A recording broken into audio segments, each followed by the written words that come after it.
거기 너 있었는가? 라는 제목으로 오늘 말씀을 살펴보겠습니다. 오늘 성경 말씀은 도마에 대한 말씀입니다. 성경에 의심 많은 제자가 도마다 이렇게 얘기를 하는데, 도마가 의심을 하게 된 것은 부활하신 예수님께서 제자들에게 나타나실 때 거기에 없었어요. 그 자리에 없었기 때문에 예수님을 의심을 한 거예요. 근데 예수님께서 다시 8해 뒤에 그 제자들 가운데 나타나셔서 너희들에게 평강이 있을지어다. 항상 예수님은 부활하신 후에 나타나실 때마다 너희들에게 평강이 있을지어다 이렇게 인사를 하시는데, 그때 도마에게 네 손을 내 옆구리에 만져보고 내가 누구인가를 알아라. 여러분, 예수님께서 다시금 도마를 만나주시고 도마가 예수님의 손을 또 만져봄으로 인해서 이제 의심 많은 도마가 나중에 가서는 나의 주, 나의 하나님이다, 굉장한 고백을 하는 확신에 찬 제자로 바뀌어가는 모습이 오늘 본문의 내용입니다. 하나님께서 범죄한 아담을 부르실 때도 아담아 네가 어디 있느냐, 네 현주소를, 네가 지금 어디에 있느냐를 물으십니다. 신약 성경에 보면 예수님의 어린 시절에 양친 요셉과 마리아가 예루살렘 성전에 유월절에 올라갔다가 예수님을 잃어버리는 사건이 생깁니다. 예수님은 아버지 집에, 만민이 기도하는 집에 성전에 있는 게 당근이다 이렇게 하시는데, 양친은 엉뚱한 데서 예수님을 찾다가 나중에 예수님을 성전에서 찾게 되는 어린 시절에 12살 때 예수님 분실 사건이 생깁니다. 예수님은 아버지 집에, 기도하는 집에 있는 게 당연한데 마리아는, 요셉은 엉뚱한 데서 예수님을 찾은 것입니다. 우리가 성경을 보면 하나님께서 그 시대마다 하나님의 자녀들을 불러 세울 때는 현장에서 찾으시더라고요. 여러분, 다윗을 부르실 때 다윗이 무슨 예루살렘 다운타운에서 예루살렘 육군 사관학교를 졸업한 다윗을 부르시는 게 아니에요. 베들레헴 들판에서, 빈들에서 아비의 양을 지킬 때 그 현장에 양떼들을 지키는 데서, 시편 78편에 보면 마구간에서, 양의 우리에서, 말똥 냄새가 나는 마구간에서, 양의 우리에서 다윗을 스카우트했다 이렇게 나옵니다. 모세를 부를 때도 그렇습니다. 애굽의 왕실에서 그렇게 모세를 부르질 않아요. 미디안 광야에서, 빈들에서 장인 어른의 양새끼를 치는 그 현장에서 모세를 불러 세웁니다. 예수님이 제자들을 부를 때도 그렇습니다. 예수님의 제자들이 공부를 많이 하거나 그렇지가 않아요. 베드로나 안드레 형제들, 또 야고보와 요한 형제들을 불러 세울 때 갈릴리 바닷가를 지나가시다가 물고기 잡는 그 현장에서 어부들을 막 불러 제킨 게 예수님의 제자들입니다. 주님은 대부분 필드에서, 현장에서 땀 흘려 일할 때, 그때 주의 종들을 불러 세웁니다. 우리가 현장에 답이 있다. 현장이 중요해요. 항상 내가 있는, 발붙이고 있는 이 베이스 캠프를 내가 발 디디고 사는 현장에서 잘해야 돼. 가화만사성, 집에서 잘하는 사람이 밖에서도 잘하고, 집에서 새는 쪽박은 밖에서도 새는 거예요. 우리가 가정에서도 화목하고, 교회에서도 신앙생활 잘하고, 일터에서도 충성 때에 일을 잘해야 되는 이유가, 하나님은 항상 적은 일이지만 현장에서 그때 최선을 다할 때 불러 세우는 것입니다. 잠언 27장 23절에도 네 양떼의 형편을 부지런히 살피고 네 소떼의 마음을 두면 그것에서 하나님이 모든 것을 답을 주신다는. 외화 내빈, 밖에선 유명한데 안이, 내실이 약하면 안 되는 거예요. 기초를 튼튼히 하고 베이스 캠프를 탄탄하게 하고 나만의 일하는 그 현장을 잘 확보해야 돼요. 도마가 예수님이 나타나는 그 현장에 없었기 때문에 의심할 수밖에 없는 제자가 된 것이라. 우리가 성경을 보면 천만다행한 것은 예수님의 제자들은 이러나 저러나 엄벙덤벙 베드로든 요한이든 다 실패하고 부인하고 저주하고 도망친 제자들이지만은 하나님의 사랑이 천만다행한 것은 하나님은 먼저 사랑하신다는 거예요. 미리 찾아오신다는 거예요. 여기 사복음서 마태, 마가, 누가, 요한복음의 제일 끝자락입니다. 오늘 본문이 이 실패한 제자들입니다. 예수님 부인하고 저주하고 도망친 제자들에게 실패한 현장에 예수님이 먼저 찾아오시는 거예요. 먼저 신방 오시는 거예요. 여러분 로마서 8장에도 보면 하나님의 사랑은 내 하는 꼬라지 봐가면서, 내 하는 성적표 봐가면서 네 한 주먹 내 한 주먹, 보통 사람들이 하는 조건 반사적인 그런 네 하는 거 봐서 내가 네한테 하겠다, 이런 사랑이 아닙니다. 미리 정하시고 태초에 만세전에 미리 택정하시고, 이게 예정론이거든요.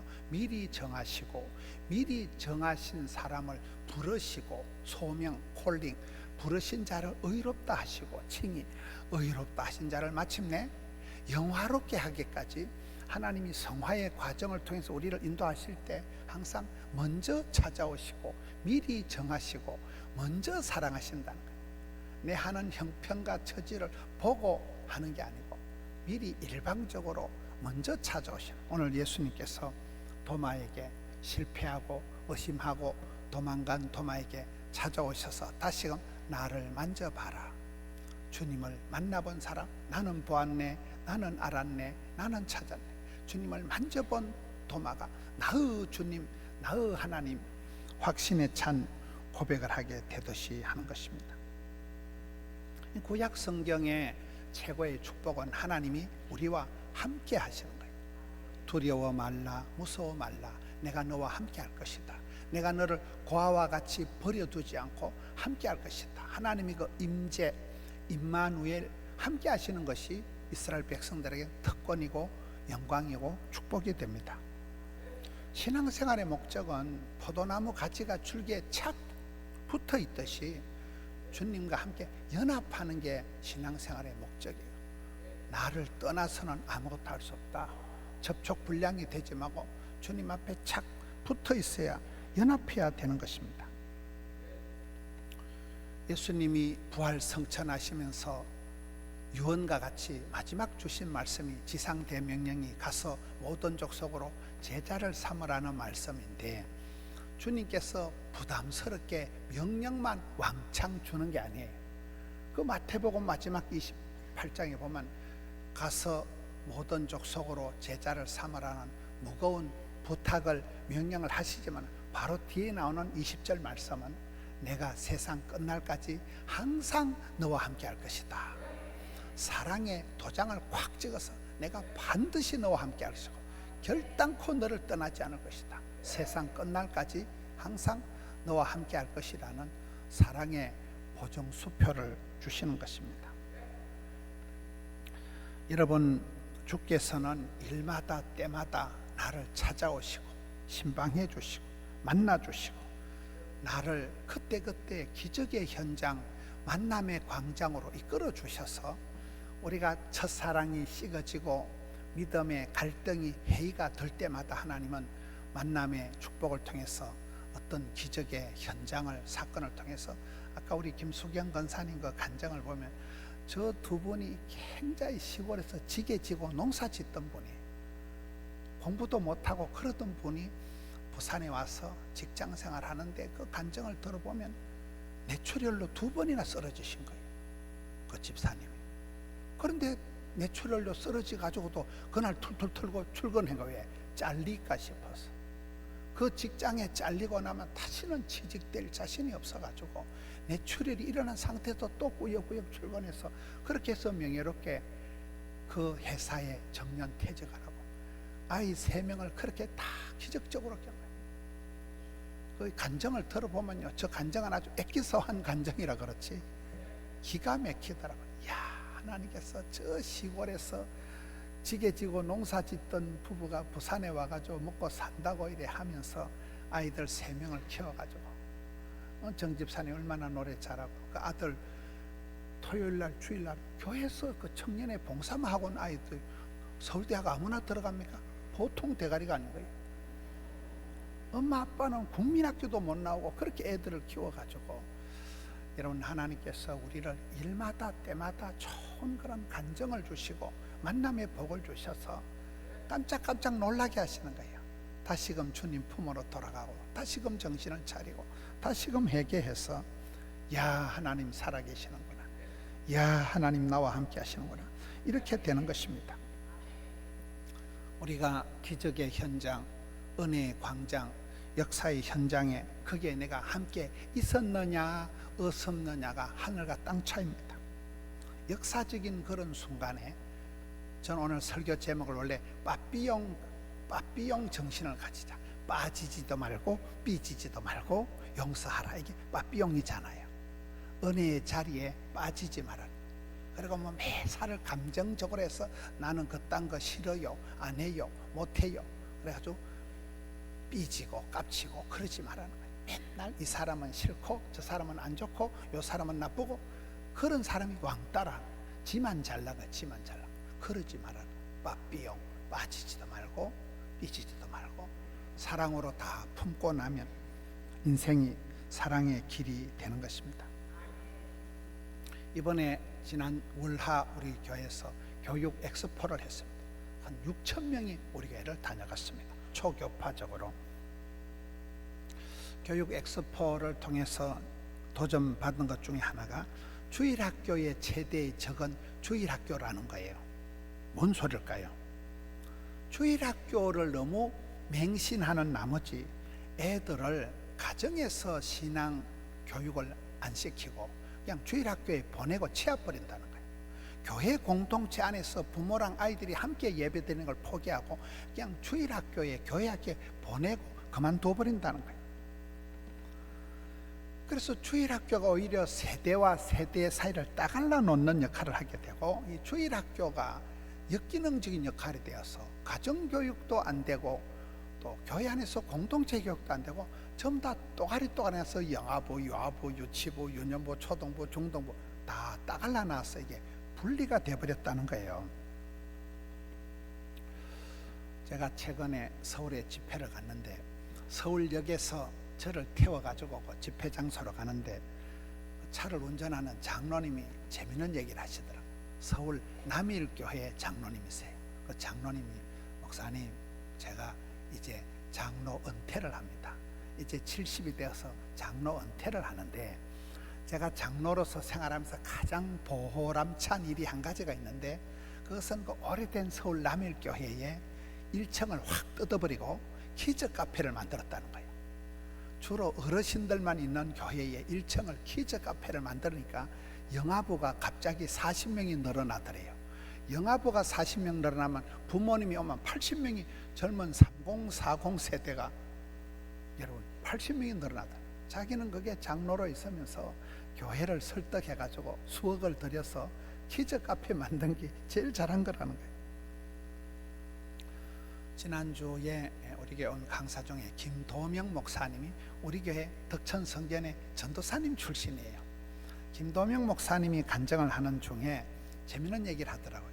교회 부흥회를 하는데, 교회 부흥회를 할 때 컨셉을 중고등부 청소년 수련의 컨셉으로 부흥회를 했다는 거예요. 여러분, 청소년 수련을 하면 어떻다고요? 애들이 일단 다 일어나서 찬송을 불러요. 앞으로 또 기 나와서 찬송을 불러요. 개들이 굴리고 뛰고 할 때 제일 클라이막스는 생수물을 확 뿌리면 애들이 다 넘어갑니다. 애들이 막 굴리고 뛰고, 청소년 컨셉으로 부흥회를 했다는 거예요. 그리고 찬송은 부흥회 3일 동안 여름 성경학교 때 어릴 때 부르던 노래만 불렀대요. 그러니까 현상이, 어떤 현상이 나오는가 하면 교인들의 90%가 다 참석하더라는 거예요. 뭔 말을 복잡하게 하는가 하면, 부모님들이 있는 교회는, 시엄 아씨가 있는 교회는 며느리가 안 오려고 그래요. 그런데 아가야가 교회를 나오면 할머니, 할아버지, 외할머니, 외할아버지, 부모님, 삼촌 다 나온다는 거예요. 그래가지고 그 교회가 수련을 할 땐 애기들이 어릴 때 부르는 성향교 노래 부르고, 청소년 컨셉으로 모든 순서를 디자인을 하니까 세상에 그 점잖은 어른들이 90%가 다 부흥에 참석하더라는 거예요. 그래도 생각을 저도 바꿔서 내년에 어쨌든 좀 물을 많이 뿌리고 막 이럴 생각이에요. 컨셉을 바꿔야 돼요. 여러분, 부모님과 아이들이 함께 예배드리는 게 굉장히 중요하다는 거예요. 우리 일부 예배 찬양대 지휘하시는 김상구 장로님 간증을 들어보면 자녀들에게 믿음의 본을 보이지 말라는 거예요. 믿음의 본을 보이기가 어려워. 믿음의 본을 보이지 말고, 그 김상구 장로님 밀양에서 선생님 할 때 새벽 5시에 아들 딸을 깨부는 거예요. 딸이 경량이가 바이올린을 하고 아들 찬양이가 첼로를 하잖아요. 걔들이 초등학교 다닐 때 애들을 깨봐가지고 새벽 5시에 부산에 와서 아빠는 일부 예배 성가대 지휘하고 아들 딸은 반주한 거예요. 걔들이 얼마나 이빨을 갈았겠어요. 새벽 5시에 자는 애들을 깨봐가지고 막 강제로 끌고 오니까. 근데 그 아이들이 지금 다 자라서 시집 장가 가서 집사가 되고 집을 샀어요.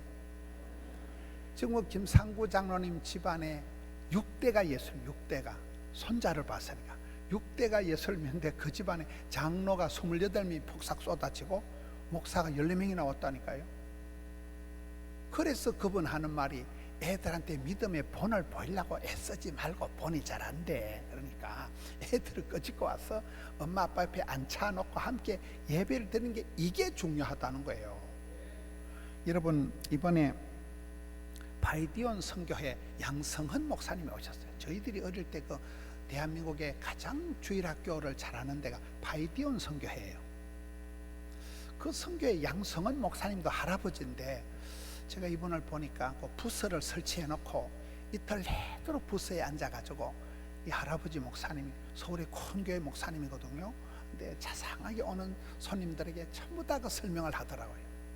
이분이 강조하는 게 뭔가 하면, 모세가 죽기 전에 고별 설교를 할 때는 할아버지도 있었고 할배도 있었고 아도 있었다는 거예요.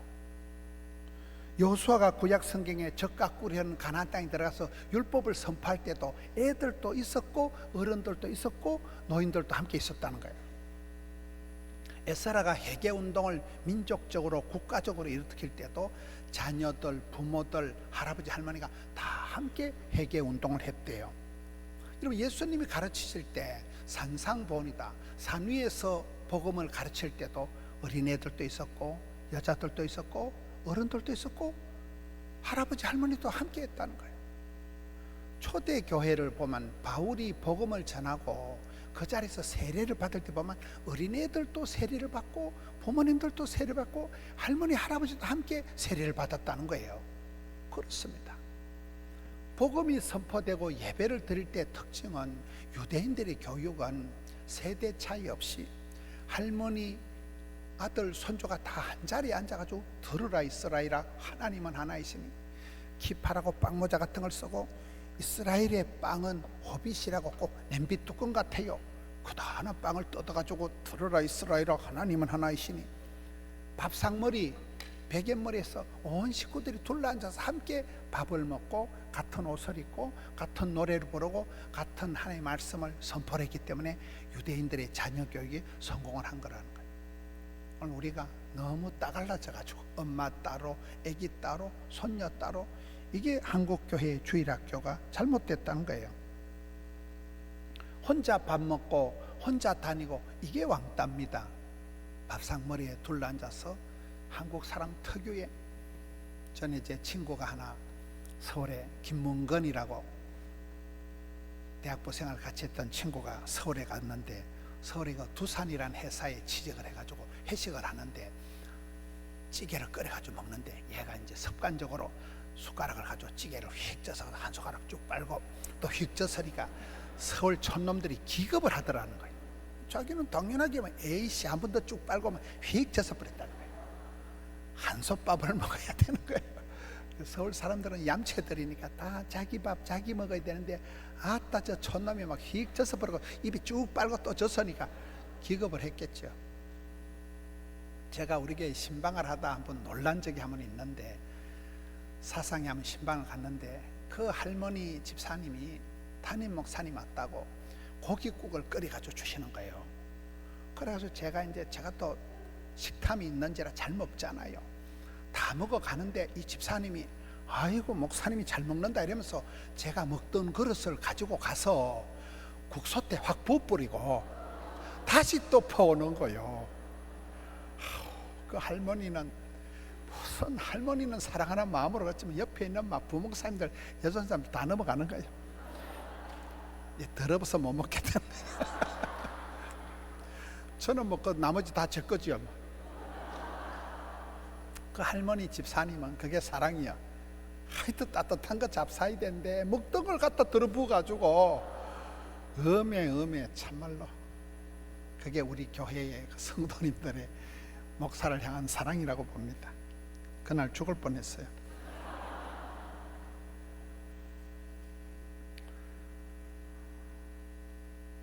지난 8월 24일 날 토요일 날 새벽 5시에 서울시청 앞 광장에 수만 명이 모여서 미서바 회개 성령 대성회를 했습니다.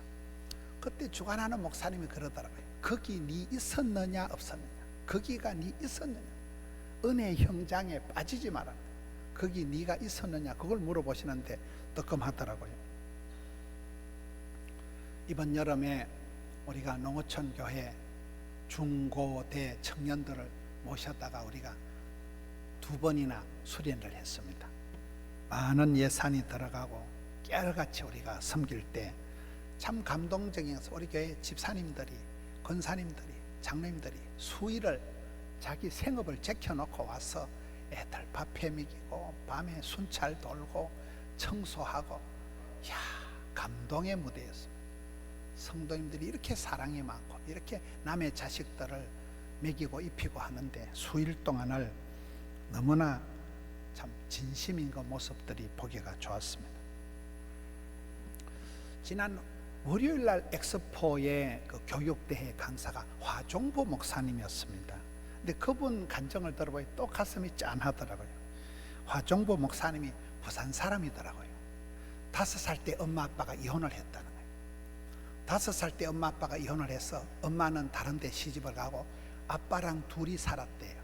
화종보 목사님이 아빠랑 둘이 살면서 초등학교, 중학교, 고등학교를 졸업하고 서울로 이제 대학교를 진학을 한 거예요. 서울에 가서 이 화종보 어린이가 내수동 교회를 간 거예요. 내수동 교회는 예배당이 99평, 100평이 안 됩니다. 99평 코딱지만한 교회에서 이제 생활을 하는 거예요. 근데 거기 목사님이 박희천 목사님이 계셨는데 교인이 전체가 200명이 안 돼요. 그 중에 청년들이 130명이에요. 그 교회에서 신앙생활을 하는데 이 박희천 목사님이 굉장한 분이에요.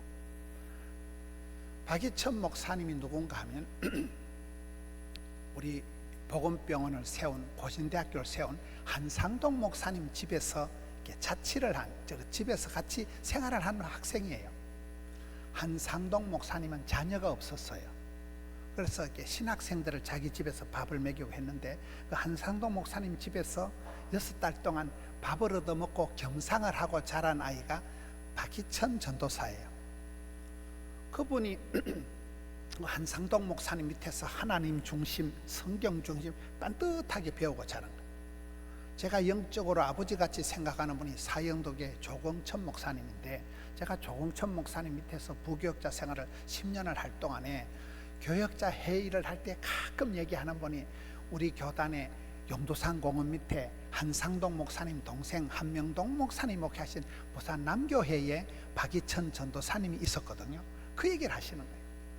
그때부터 그 전도사 때부터 그 박희천 전도사님이 아주 특별한 분이었다는 거예요. 영성이 뛰어난 분이에요. 그분 밑에서 자란 사람이 이 화종보 목사님이에요. 남서울교회. 남서울교회가 또 굉장히 옛날에 우리 교회 남서울교회 홍정길 목사님, 사랑교회 옥한원 목사님, 온누리교회 하용조 목사님, 지구촌교회 이동원 목사님, 이태웅 선교사님, 이 5분이 한국 교회를 뿔떡 일으킨 분들이거든요. 홍정길 목사님도 그 전라도에 굉장히 역사가 유서가 깊은 교회 출신이에요. 그분이 목회를 하시다가 장애인 사역한다고 그 큰 교회를 내려놓고 미랄 교회로 이동을 하신 분이고, 그 후임으로 이제 하종부 목사님이 오셨는데, 이분 간증을 들어보니까 여러분 얼마나 잘 배우고 목회를 했으면, 그 박희천 목사님 밑에서 자란 대전에서 제일 크고 강한 교회가 대전의 새로남교회 오정호 목사님이 박희천 목사님 제자예요. 내수동교회 출신들이에요. 대구에서 가장 성시와 그 본부장하고 가장 건강하고 좋은 교회가 이관형 목사님이 있는 내일교회입니다. 그 목사님도 내수동교회 박희천 목사님 제자예요. 서울의 오정현 목사님, 부산의 부전교회 박성교 목사님도 내수동교회 출신이에요. 지금 총신의 이사장을 맡고 있는 화종부 목사님, 이분들이 다 내수동교회고 99평밖에 안 되는 교회에서 박희천 목사님 밑에서, 그 목사님은 설교도 천천히 하시고 이런데도 그 영성 아래서 자라가 지금 한국 기독교를 이끌어 간다는 거예요. 제가 굉장히 놀랐어요. 그 뿌리가 한상동 목사님, 자식 없이 살았던 한상동 목사님이 그 전도사 한 명을, 박희천을 데리고 6달 동안 겸상을 하면서 그 밥상머리에서 배운 그 신앙교육을 그대로 내리사랑 올리혀도 왕디버티 왕디너고 쫄디버티 쫄디너고 거부지에 거드리고, 이야, 그걸 놀란 거예요. 그날 그 목사님이 거의 과같이 자라가지고 또 얼마나 그렇게 가슴이 따뜻하고 얼마나 그렇게 믿음이 반듯하고 참 감동 그 자체였습니다. 우리가 신앙생활 할 때 빠삐용해야 됩니다. 행사에, 좋은 일에 빠지지 마세요. 전도 대열에 이탈하지 마세요. 매사를 감정적으로 이거는 싫고 이거는 안 좋고 저거는 나쁘고 그렇게 감정선에서 울고 불고 삐지고 깝치고 하지 말라는 거예요. 사랑으로 다 받아들이지, 원불핑이교, 원망 불평 핑계 이유 교만에 빠지지 말라는 거예요. 니도 안 하고 남들도 못하게 하고 그런 해방꾼이 되지 말라는 거예요. 구경꾼이 되지 말라는 거예요. 일을 해도 앞장서서 하고 주도적으로 하고 네가 먼저 하고 선도하고 압도하고 주도적으로 하라는 거예요. 은혜의 자리, 기도의 자리, 찬양의 자리를 빛내주시기를 바랍니다. 에녹처럼 여주 동행하고, 이런 우리가 신앙생활 할 때 내가 혼자 성경을 보는 PBS 퍼스널 바이블 스터디, 혼자 성경을 묵상하고 성경을 암송하는 게 중요해요. 혼자 새벽기도 하고 하는 게. 그러나 GBS 구역 모임을 통해서 소그룹을 통해서 나눌 때 이게 굉장히 풍성해집니다. 그러나 또 이렇게 전체 예배를 드리면서 함께, 오늘 반석교회도 일부러 찾아온 거잖아요. 함께 이 시공간에서 다 함께 찬양대 우렁찬 찬양을 함께 하면서 이 목회자의 강해를, 메시지를 들으면서 이 PBS, GBS 전체 예배가 삼위일체가 될 때 건강한 신앙생활을 할 수 있는 거예요. 검증이 되는 거예요. 나누어지는 거예요. 풍성해지는 거예요. 사랑하는 성도 여러분, 이 분주한 시대에 우선순위를 잘 따져서 빠삐용하라. 빠지지도 말고 삐지도 말고 용서하라. 은혜의 자리에 거기 너 있었는가? 항상 자리를 확보하고 자리를 고수해서 은혜의 자리에 동참해서 도마와 같이 의심의 자리로 빠지지 말고 확신의 제자가 되는 우리 성도님들 되시기를 축원합니다.